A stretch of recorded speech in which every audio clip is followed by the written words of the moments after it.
अगर हम दोनों इक्वेशन को कंपेयर करते हैं तो देखिए यहाँ से कितना हो जाएगा, E D S equal to Q naught upon epsilon naught. और ये जब डेसिमल रिमूव होगा तो आपको पता है डेसिमल की जगह क्या आ जाएगा, कोस थीटा, क्योंकि डॉट प्रोडक्ट हमेशा कोस थीटा से रिमूव होता है। और कोस थीटा की वैल्यू कितनी है, यहाँ डायग्राम में आइए, कोस थीटा यहाँ पर देखिएगा, एरिया वेक्टर और इलेक्ट्रिक फील्ड है वो सेम डायरेक्शन में होने की वजह से क्या आ जाएगा, 0 डिग्री आ जाएगा। और 0 डिग्री होने की वजह से कोस 0 कितना होता है, 1 होता है। इसलिए हमने कोस 0 की वैल्यू को क्या रख दिया, 1 रख दिया। यहाँ से देखिएगा तो E डॉट डी एस वो कितना आ गया आपके पास है, Q अपॉन एप्सिलॉन नोट। ठीक है, अब इलेक्ट्रिक फील्ड कांस्टेंट हो गया क्योंकि सेंटर में चार्ज बढ़ कम या ज़्यादा नहीं हो रहा, ठीक है ना। तो इलेक्ट्रिक फील्ड तो बाहर हो गया, तो किसका इंटीग्रेशन करेंगे हम भी, क्या वैल्यू चेंज हो रही है, डी एस ही तो चेंज हो रही है, हमने स्मॉल रीजन लिया है डी एस। अब हम कंप्लीट का बात करेंगे, किसकी बात करेंगे, कंप्लीट की बात करेंगे। तो आपको पता है हम किसका यूज करेंगे, इंटीग्रेशन का। और कंप्लीट इंटीग्रेशन अगर बात करें स्पेयर का तो वो कितना होता है, 4 पाई r²।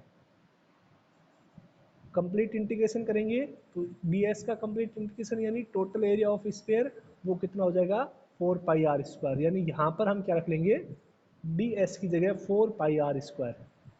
क्लियर, यहाँ से देखिएगा इसको,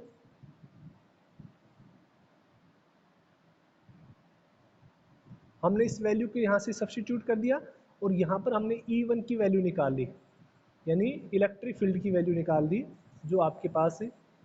और K की वैल्यू रखिए, आपके पास इलेक्ट्रिक फील्ड की वैल्यू कितनी आ गई, KQ1/r²।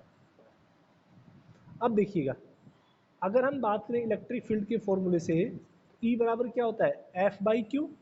यानी एक चार्ज हमने Q2 रखा हुआ है बाहर की तरफ, ठीक है, तो उसके ऊपर इलेक्ट्रिक फील्ड की वजह से जो फोर्स लगेगा वो कितना हो जाएगा, F1/Q/2, क्योंकि जिस चार्ज के ऊपर निकाल रहे हैं हम, ये Q/2 पर जो फोर्स लग रहा है ना, ये F1, ये किसकी वजह से लग रहा है, Q0 की वजह से फोर्स लग रहा है। तो यहाँ से E1 की वैल्यू हमने पुट कर दी यहाँ से इक्वेशन 5 से।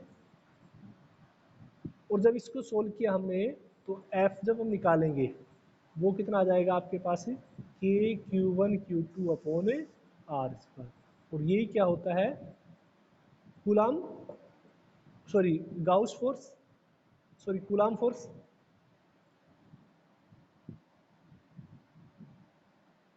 तो ये इस तरह से हम क्या कर सकते हैं, गाउस लॉ से कूलाम फोर्स के बारे में एक्सप्रेशन कंसीडर कर सकते हैं। ठीक है, एक बार बता दीजिए समझ में आया कि नहीं, तो इसको व्हाइट बोर्ड पे बताएं वापस से। नितेश, नेहा, जतिन, याना,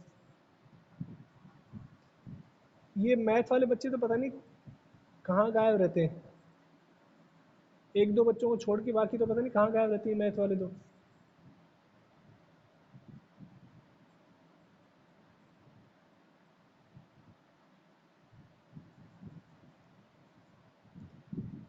ठीक है, अब इसके जो न्यूमेरिकल्स हैं वो देख लेते हैं। आपको ये एक न्यूमेरिकल्स दे रखा है कि पॉइंट चार्ज दे रखा है जिसका मैग्नीट्यूड कितना दे रखा है आपको, इतने कूलाम दे रखा है, located at the centre of A cube. ठीक है, कहाँ पे रखा हुआ है, वो एक क्यूब के सेंटर पे रखा हुआ है जिसकी साइड कितनी दे रखी है आपको, 0.03 मीटर। यानी इसको आप ऐसे भी लिख सकते हो 3 × 10⁻² metre. Find the flux through each face. अब प्रत्येक फेस से फ्लक्स निकालना है, तो सिंपल है, 5/6 जो वैल्यू है इसको हमने कैलकुलेट करना है। तो इसमें तो कोई दिक्कत नहीं है आप होगी आपको।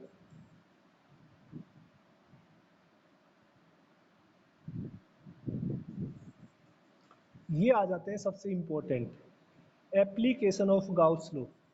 अब हम बात करेंगे गाउस लॉ के एप्लीकेशन के बारे में। ठीक है, और यहाँ से एग्जाम में आते हैं क्वेश्चन। ठीक है, ये काफी इंपॉर्टेंट टॉपिक है, ये ध्यान रखना। अब देखिएगा गाउस लॉ का जो एप्लीकेशन है, फर्स्ट एप्लीकेशन क्या है, electric field intensity due to infinite long straight wire. एक बार डायग्राम देखिएगा सभी, पहला एप्लीकेशन है और बहुत इंपॉर्टेंट है ये वाला डेफिनेशन, कि एक इनफाइनाइट लेंथ का आपको वायर दे रखा है, ठीक है ना, उसकी वजह से कितना इलेक्ट्रिक फील्ड होगा। अब देखिएगा बच्चों, हम इलेक्ट्रिक फील्ड पहले पढ़ चुके हैं फर्स्ट पार्ट में, तो उस तरह से हम क्यों नहीं निकाल सकते, हम गाउस का यूज क्यों कर रहे हैं बताइए मुझे। हम यहाँ पर इस वायर के लिए गाउस का लॉ का यूज क्यों कर रहे हैं, हम उस वाले पॉइंट सोल्व क्यों नहीं कर सकते जो हम पहले पढ़ रहे थे एफ अपॉन क्यू से।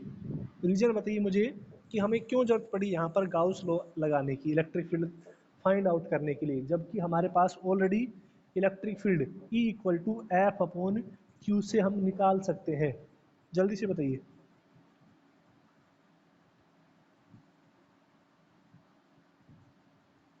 हमें गाउस लॉ की रिक्वायरमेंट क्यों पड़ी। अगर जो बच्चा बताएगा मैं सोचूंगा उसको समझ में आ रहा है, वो पढ़ रहा है थोड़ा, तो नहीं बताएगा तो मतलब उसको इंटरेस्ट नहीं है उसका पढ़ाई में। मुझे रीजन बताइए कि हम गाउस लॉ का यूज करके स्ट्रेट वायर का इलेक्ट्रिक फील्ड निकाल रहे हैं। हम जो पहले फॉर्मूला पढ़ चुके हैं, कौन सा वाला, इलेक्ट्रिक फील्ड ई,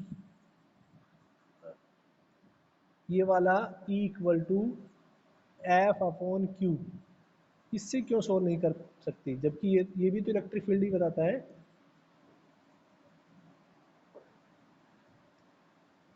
क्योंकि उसमें स्मॉलर के लिए निकाला जाता है, या ना।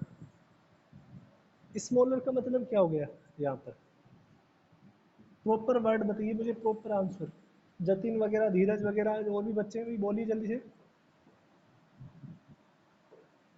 आपको ये नहीं पता होगा कि क्यों हम निकाल रहे हैं यहाँ पर गाउस लॉ से, तो फिर क्या पढ़ना है इसका फायदा, जल्दी तो बताइए। इसलिए पॉइंट, क्योंकि उसमें पॉइंट चार्ज, हाँ याना ने कुछ हद तक सही बताया है कि ये E equal to F by Q है, ये केवल पॉइंट चार्ज के लिए एप्लीकेबल होता है। अगर चार्ज किसी एरिया पर हो जाए, किसी लेंथ के ऊपर हो जाए, या किसी वॉल्यूम के ऊपर स्प्रेड हो जाए, तो वहां पर हम गाउस लॉ का यूज करते हैं। आया कि नहीं समझ में।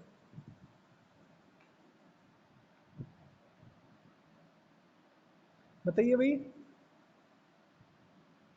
अरे आ गया कि नहीं समझ में, कि गाउस लॉ हम क्यों यूज कर रहे हैं, क्योंकि यहाँ पर जो चार्ज है पॉइंट चार्ज ना होके डिस्ट्रीब्यूटेड चार्ज है। डिस्ट्रीब्यूटेड का मतलब या तो लेंथ के ऊपर होगा, या एरिया के ऊपर होगा, या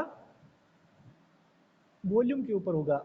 तो यहाँ पर देखिएगा लॉन्ग स्ट्रेट वायर दे रखा है आपको, यानी लेंथ के ऊपर है आपका चार्ज डिस्ट्रीब्यूटेड है, यानी अब हमें गाउस लॉ से कंसीडर करना पड़ेगा। एक बार मैं इसको बात करते हैं, कितना टाइम बचा है, 21 मिनट हुई है। अब देखो मैं इसको थोड़ा वाइट बोर्ड पे बताता हूँ, थोड़ा यहाँ पे थोड़ा तुम कंफ्यूज हो जाते हो, वाइट बोर्ड पे ले लेते हैं इसको।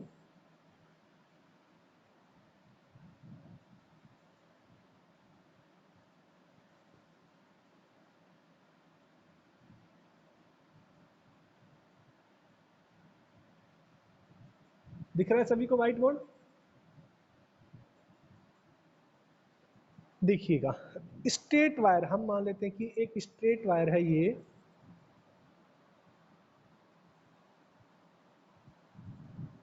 हमने एक स्ट्रेट वायर मान लिया, ठीक है। इसके ऊपर मान लेते हैं कि कौन सा चार्ज स्प्रेड है, यूनिफॉर्मली हम मान लेते हैं इसके ऊपर पॉजिटिव चार्ज है।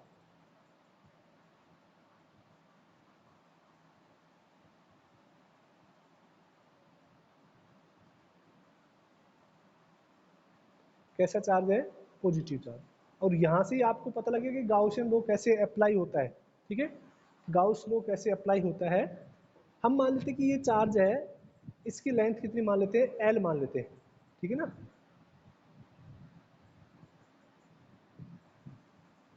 लेंथ ऑफ ए वायर, वो हम मान लेते हैं कितनी, एल मीटर मान लेते हैं, और चार्ज मान लेते हैं कितना है इसके ऊपर, वो हम मान लेते हैं क्यू चार्ज है, ठीक है, इसके ऊपर फैला हुआ है। तो लीनियर चार्ज डेंसिटी लैम्डा कितना हो जाएगा मुझे बताइए, क्यू बाई एल, या फिर यहाँ से क्यू कितना हो जाएगा, लैम्डा एल हो जाएगा कि नहीं यहाँ से। अब देखिएगा, सबसे पहले हम क्या करेंगे, इस स्ट्रेट वायर को हम एनक्लोज करेंगे इन ए गाउशियन सरफेस। तो हम बच्चों क्या मानेंगे, एक गाउशियन सरफेस कंसीडर करेंगे, इसके अराउंड हमने मान लिया कि इस वायर के अराउंड ये गाउशियन सरफेस हमने कंसीडर कर ली।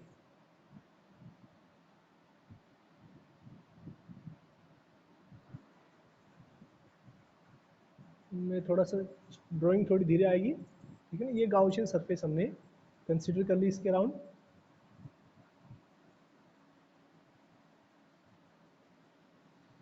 ठीक है, ये गाउशियन सरफेस मान लेते कैसी है, सिलेंड्रिकल सरफेस है। ऐसा कोई जरूरी नहीं कि आप सिलेंड्रिकल ही करें, लेकिन हमें पता है कि थोड़ा सा कि जो स्ट्रेट वायर है उसके अंदर अराउंड अगर हम यूनिफॉर्म रीजन एक कंसीडर करेंगे तो वो कैसा आएगा, सिलेंड्रिकल आएगा। तो यानी ये जो ब्लू लाइन है ये क्या होगी, एक गाउशियन सरफेस होगी।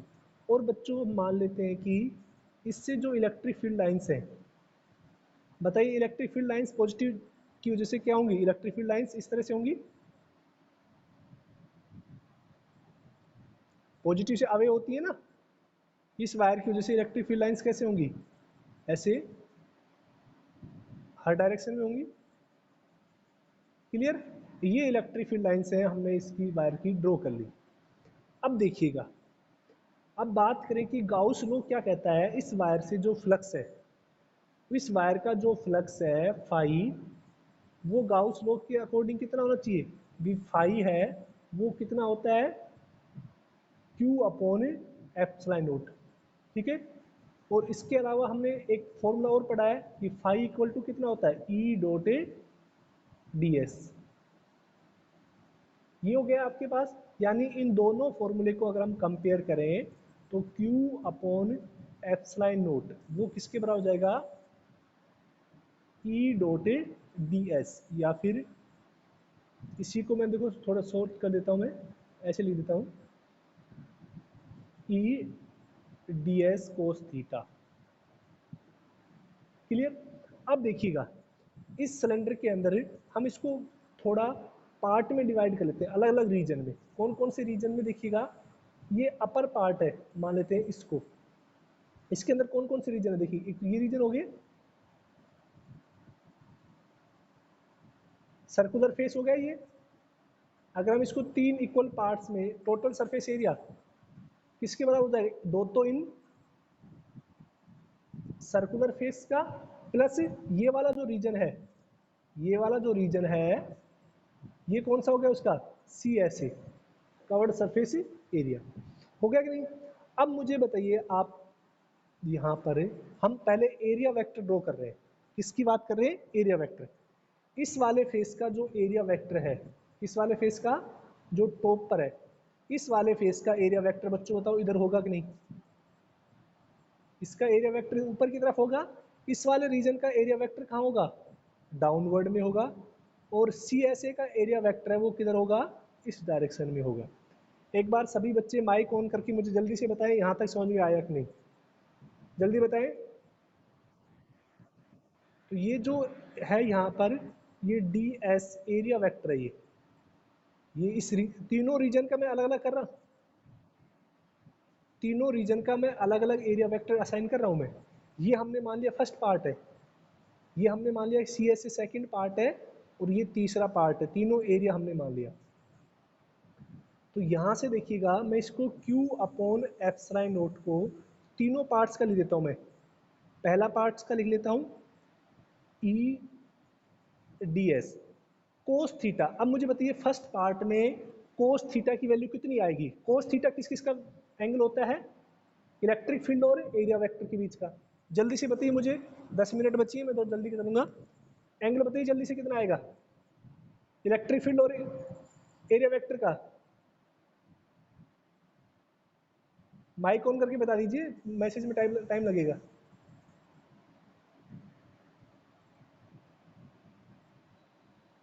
मैं वैल्यू नहीं लिखूंगा जब तक आप नहीं लिख बताएंगे।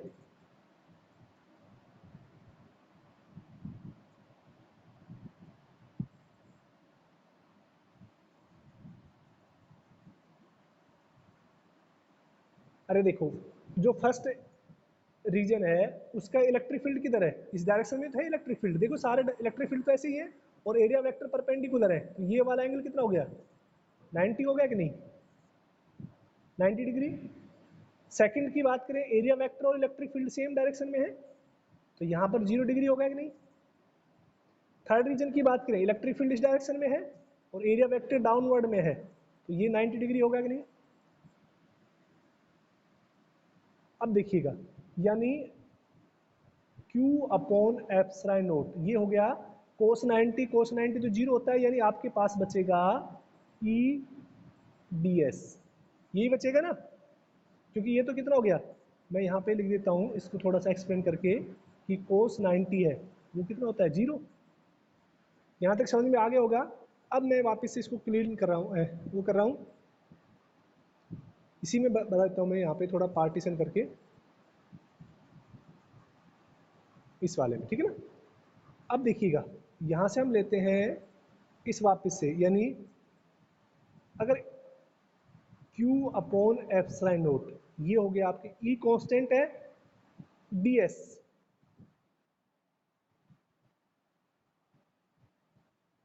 ds, ठीक है ना।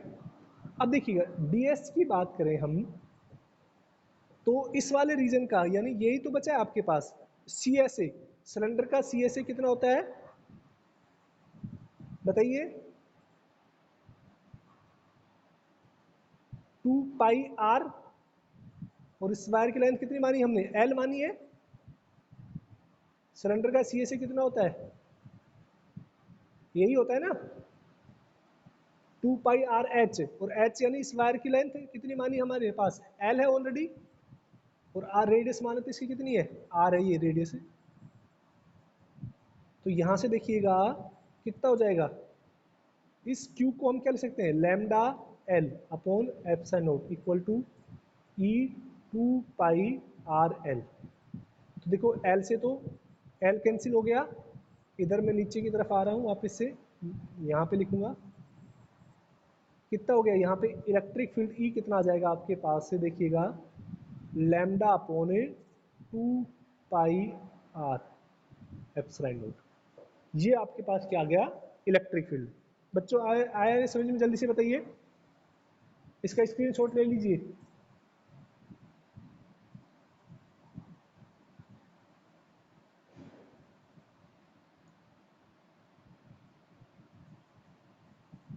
इसको देखो बहुत अच्छे से समझा रखा है यहाँ पर, तीनों हमने first second third ds ds ds से सोल्व करके E कांस्टेंट हो गया, लैम्डा अपॉन L कर लिया, यानी आपके पास 2πr, ये आपका रिजल्टेंट आ गया। ये फॉर्मूला निकल के आया ना हमारा। इसको थोड़ा सा देखो, यहाँ पे कंफ्यूज मत होना, इसको थोड़ा चेंज कर दिया किस तरह से, 2 से हमने मल्टीप्लाई कर दिया ऊपर नीचे, तो ये 4πf जिसको हम k भी लिख सकते हैं, तो उससे कंफ्यूज मत होना, आप यहाँ तक लिख देंगे तब भी आपके फुल मार्क्स मिलेंगे यहाँ पे। हाँ धीरज आ गया, तो एक बार जल्दी से बता दीजिए मुझे, ये सोल्व आपको आया कि नहीं। बस आपको तीनों रीजन कंसिडर करने हैं, तीनों रीजन एरिया में कंसिडर करने हैं और फिर उसको सोल्व करना है।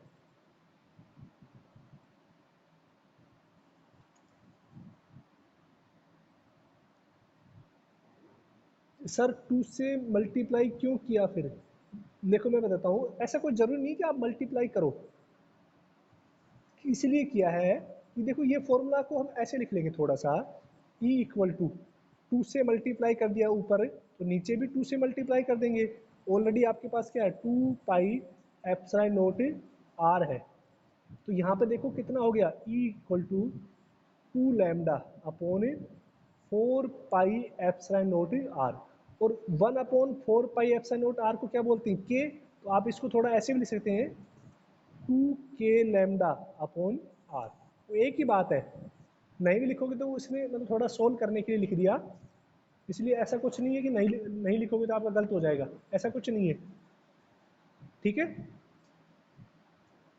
जल्दी से माइक ऑन करके बता दीजिए आपको समझ में आया कि नहीं। मैं आज की क्लास यहीं ख़त्म करूँगा।